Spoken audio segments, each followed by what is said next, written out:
Well, Leo, there's opportunities that we don't offer.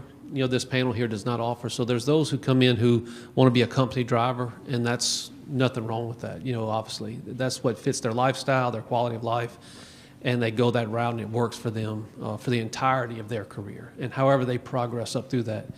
So we're not here giving jobs. We are here giving opportunity. And so what this panel mainly is here for, on the side of the industry we represent, are those who say, I can drive a truck, but I'm looking for an opportunity to be self-employed, start my own business, grow something that I can bring my children into or hand off, or maybe one day sell it, whatever the case may be. That's the side of the industry we really focus on and grow with. So the opportunity is pretty wide open. Again, we have people who come in and they start out, we call it a try it before you buy, where they rent a truck and they're driving at a motor carrier that we do business with, and they find out that, yes, we like the industry, yes, we like this motor carrier. Sometimes they have to go from Expedite to truckload to LTL to find, or dedicated or regional, to find, okay, this fits my quality of life, because not all trucking's the same. So you find what fits you, and you want to do that with as low an investment cost as possible from a money standpoint. You don't want to spend your capital, because most people getting started in business do not have a lot of capital to expend.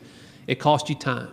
And if you'll take your time and try it before you buy it, whatever that is, then you can start stacking positives, and you start making decisions based upon experience that you've gained, based upon what you now know you do like and don't like, what supports your family, what can you get home when you need to? Do you need to get home as often as you thought you did? Just all of those things. And to Jeff's point he made earlier, the vast difference between being a driver and an owner.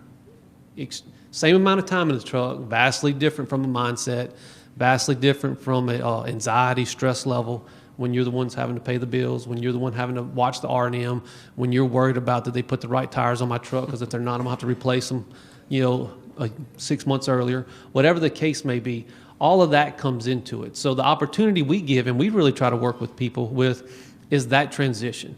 And if it takes you 6 months or 6 years, we worked with people who drove, basically they were driving a truck for years, and then finally got their feet underneath them and said, okay, we're now ready to own a truck, and from there they may move on and own a fleet of trucks.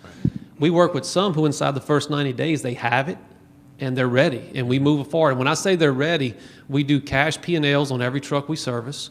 So when somebody, whether we're providing the truck, the money, or the services behind the truck, we're doing cash P&Ls for them, so they can know, where am I making my money, where am I losing my money. Our office, we have 50 people in the office, and we don't sell freight or dispatch freight, but they're working. And what they're doing is they're working with the truck, understanding where's the truck, where can it do better? Can I get something else on my license? You take both these companies, can I get DOD clearance? What does that mean to me? Can I get hazmat? What does that mean? What does it mean if I put a lift gate on that truck? Is there a return on that investment? All of those decisions, so that when they move forward to start their business, they've learned on our dime. And we tell people all the time, you might as well learn in our truck and not waste your money buying the wrong truck, getting the wrong spec. Find out what you like, and then when you buy, move forward. And that's the opportunity. And what we really think we bring to the table is that learning curve. Learn as quick as you can. Learn from other people. We'll put you in contact with other people who are your peers in the same motor carrier, in the same industry, want to do the same thing. You can learn from what worked for them, didn't work for them, and then try to give you all the information you can to move forward. That is the opportunity that we really try to develop and work aggressively with our motor carriers, to just make sure there's visibility, clarity, data, and options to move forward in a career path, being growing a business. Not so much jobs, titles, things of that nature. It is a business opportunity.